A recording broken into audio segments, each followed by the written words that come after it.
in Indian. ચાલો જમવા.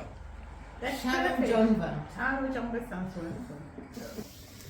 Hello everyone, કેમ છો બધા? આઈ હોપ સો બધા મજામાં છો. હું છું કમલેશ કનોડિયા અને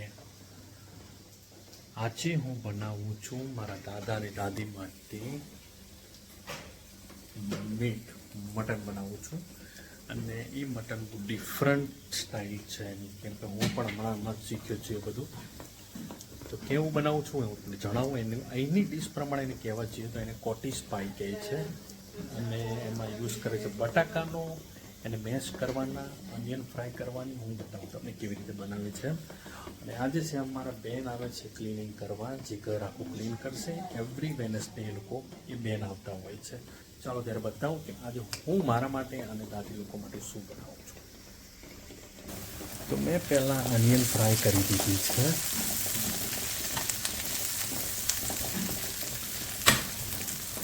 મેં બટાકા પણ બોઇલ કરી દીધા છે. અને આ મારા માટે છે જે મેં ઈંડા બોઇલ કર્યા છે. ઓકે, અને આ છે મીટ.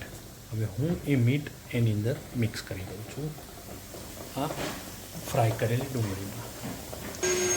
તો આ મીટ મેં મિક્સ કરી દીધું છે. હવે હું આની સાથે બરાબર મિક્સ કરી દઈશ અને થોડું થવા દઈશ. તો આને મેં બરાબર મિક્સ કરી દીધું છે. હવે હું આને થોડું થવા દઈશ. આ મટન મેં આખું લીધેલું અને પછી મેં એને ખીમો કરાવી દીધો છે. એકચ્યુઅલી બહુ વોશ થયેલું જ આવે છે, એટલે કદાચ કોઈના મનમાં પ્રશ્ન એવો હોય કે ધોયા વગર જ નાખી દીધું છે, તો આ ધોઈને જ આવે છે. ઓકે, તો પછી બતાવું છું બરાબર થઈ જાય એટલે.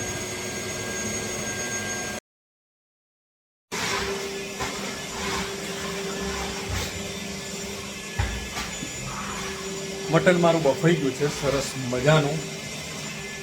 હવે હું એને શું કરીશ એ તમને બતાવીશ. અને બેન મારા કામ કરે છે એટલે અવાજ બહુ આવતો હશે, ઇટ્સ ઓકે, કોઈ વાંધો નથી. અને આ જ છે આ બટાકા છે, એનું હું શું કરીશ એ પણ બતાવીશ, જે બાફેલા છે. આ મારું મટન બફાઈ ગયું છે અને ઓવરકુક નથી કરવાનું, 70-80% થાય એટલું જ કરવાનું છે. અને આને હું પટેટો મેશરથી મેશ કરી દઈશ. ઓકે, એમ કરીને બધા મેશ કરી દઈશું. તો જુઓ, મેં બધા પટેટો મેશરથી મેશ કરી દીધા છે. હવે શું કરવાનું છે એ બતાવો. મેં આ બનાવવા માટે મેં એક સરસ મજાની પાયરેક્સ ડીશ લઈ લીધી છે. અને હવે હું આ મીટ બધું એમાં નાખી દઈશ. આ મારા બાફેલનું જે મેં મીટ હતું એમાં મેં ટમેટો પ્યુરી નાખી દીધી છે, 2 પેકેટ. અને થોડું 5-7 મિનિટ થવા દઈશું બરાબર. તો હવે હું આ મટન જે બનાવ્યું છે મેં એને હું આમાં એડ કરી દઈશ, આમાં ટ્રાન્સફર કરી દઈશ. મારું જે મીટ બનાવેલું છે મેં આમાં ડીશમાં લઈ લીધું છે. અને એ ઓવરકુક નથી કર્યું, મેં એને 70-80% જ થવા દીધું છે. અને હું હવે આની ઉપર જે મેં બોઇલ કરેલા છે પટેટો એની ઉપર હું પાથરી દઈશ, એટલે કે મેશ કરેલા પટેટો. મેં મેશ કરેલા પટેટો નાખી દીધા, અહીં ઉપર પાથરી દીધા છે. અને હવે હું આની ઉપર નાખીશ થોડું ઓલિવ ઓઇલ અને થોડું બ્લેક પેપર. ઓકે, તો હું બતાવું છું. ઓલિવ ઓઇલ નાખું છું. તો હું આમાં ઓઇલ નાખી દઈશ, ઓલિવ ઓઇલ.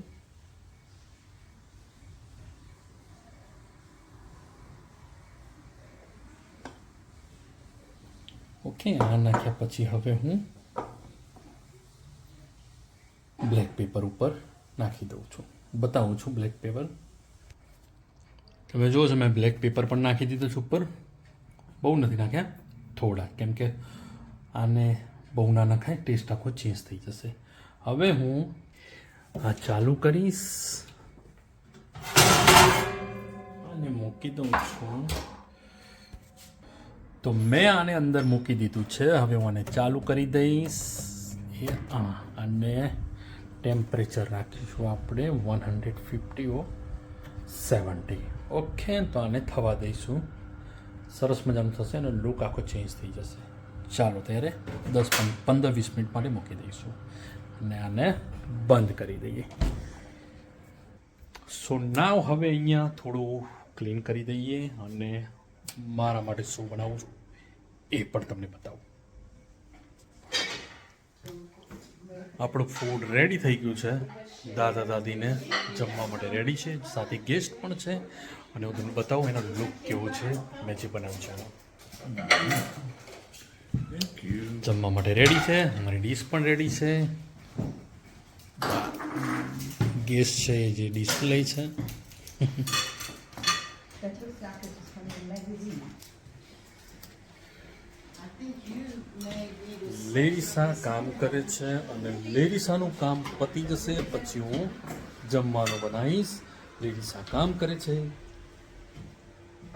ફટાફટ કામ કરીને પછી હું મારું જમવાનું બનાવું.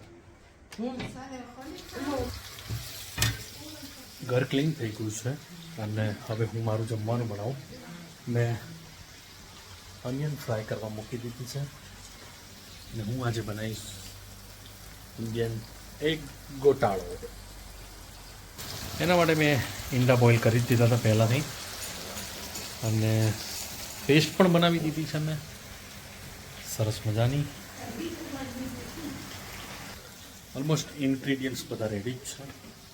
રોટલી બનાવવાની છે, લોટ છોડવાનો એ પણ છોડેલો છે. 2-3 રોટલી જ ખાઈશું અને થોડા રાઈસ છે એ પણ ખાઈશું. તો ચાલો બનાવીએ આપણે ગોટાળો. બધા મસાલા નાખી દીધા છે મેં અને થોડા મસાલા પકાવવા દઈશું. Wet four 5 minute. એકચ્યુઅલી આપણે આને થોડા મેશ કરી દઈશું મસાલો. ભાઈ ગોટાળામાં આવું કરતા હોય છે એટલે હું તો આવું શીખ્યો છું. આપણે એમાં થોડી કસૂરી મેથી નાખીશું ક્રશ કરીને. ડ્રાય હોય છે એટલે ફટાફટ ક્રશ થઈ જશે.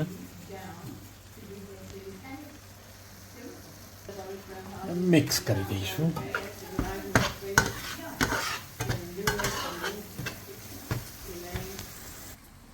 આ બોઇલને હું ટુકડા કરી દઈશ.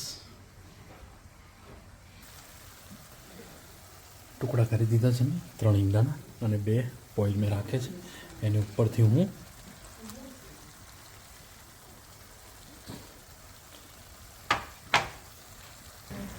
બે ઈંડાને હું ગ્રેટરથી એની મદદથી ગ્રેટર યુઝ કરીને હું એને ઉપર પાથરી દઈશ. Thank you, Thomas.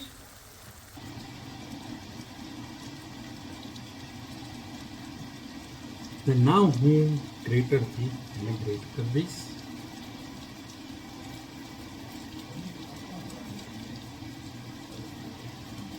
They go, Abba. Yeah, but they going already downstairs.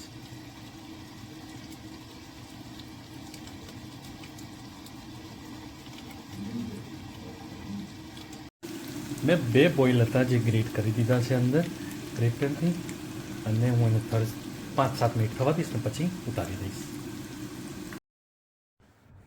તો આપણો ગોટાળો રેડી થઈ ગયો છે અને હવે હું એની ઉપર મૂકીશ એક half fry and then I make ચપાતી.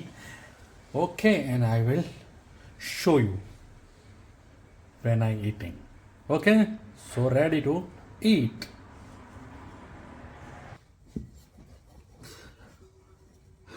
ભાઈ રોટલી બનાવું છું અને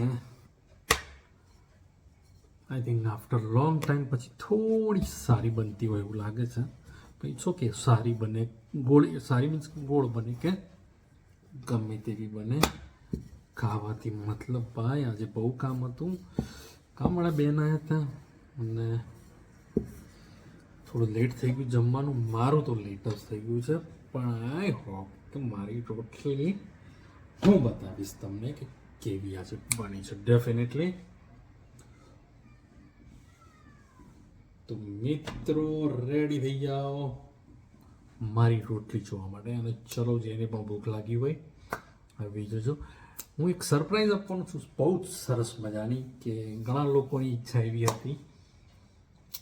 શું સરપ્રાઈઝ છે અત્યારે કહેવા મજા નહીં આવે, પણ સરપ્રાઈઝ તો સરપ્રાઈઝ જ છે, કહીશ શોર્ટ ટાઈમમાં. ઓકે, રાહ જોજો એ સરપ્રાઈઝની.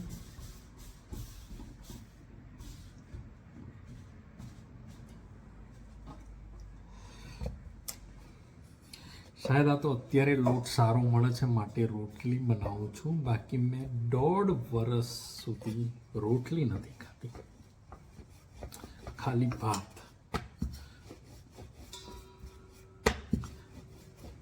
હવે તો વણતા થોડું ઘણું આવડે છે, બાકી તો પહેલાં તો કંઈ આવડતું. મારે એક ફ્રેન્ડ છે બહુ સારા મજા સરસ મજાનો, કે જે મને ઓલવેઝ એવરી ડે કંઈક ને કંઈક એમ કે તું આ શીખતો ને આમ શીખવાડું આમ શીખવાડું, અને હું પણ એને બહુ હેરાન કરી દઉં છું કે ભાઈ મને શીખવાડ. ભાઈ ઘણા લોકો બહુ જ સારા માણસો હોય છે કે કંઈક ને કંઈક શીખવાડતા હોય છે, બાકી ઘણા લોકો માણસો એટલા ભંગાર હોય છે ને ભાઈ, કે એમને પૂછ્યું હોય કે ઘણા લોકો કશું કહેવાય એવું નથી. છોડો ને ચર્ચા, આપણે રોટલી તરફ કોન્સન્ટ્રેટ રાખો, કેમ કે એટલી જોરદાર ગોટાળો બનાવે છે આજ, જોઈને looks very good. I don't know taste is good or not. Taste સારો હોય કે ના હોય આપણે જ ખાવાનું છે, કોઈ ખાવાનું નથી. દાદાનું મેં મટન બનાવ્યું હતું એટલે એ લોકો એ ખાવાના છે. 2 દિવસ તો એ કન્ટિન્યુ રહેશે. હું મારું છે, હું 2 દિવસ સુધી મારું પણ ચાલે. અને બીજી વસ્તુ એ કે તમે જે પણ બનાવો છો, હું એવરીડે કંઈ ન્યૂ નથી બનાવતો, પણ રોજ નથી બનાવતો, સોરી.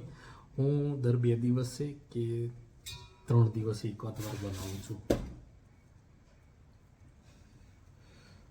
ઓકે, તો આપણી રોટલી રેડી થઈ ગઈ છે, ગરમ છે.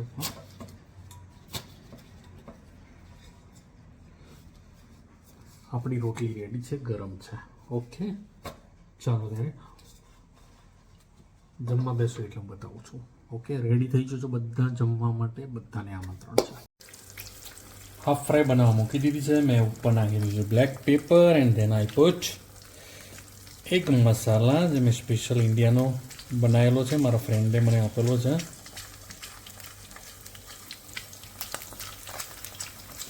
ઓકે, થોડો થઈ જાય એટલે આપણે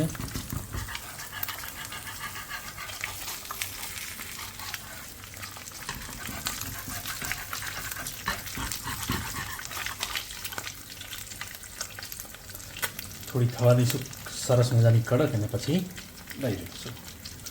સો now is ready my half fry and then I put on top.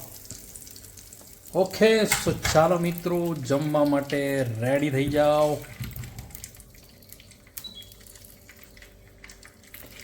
અને આ મારી છે રોટલી સરસ મજાની, જેવી હોય એવી.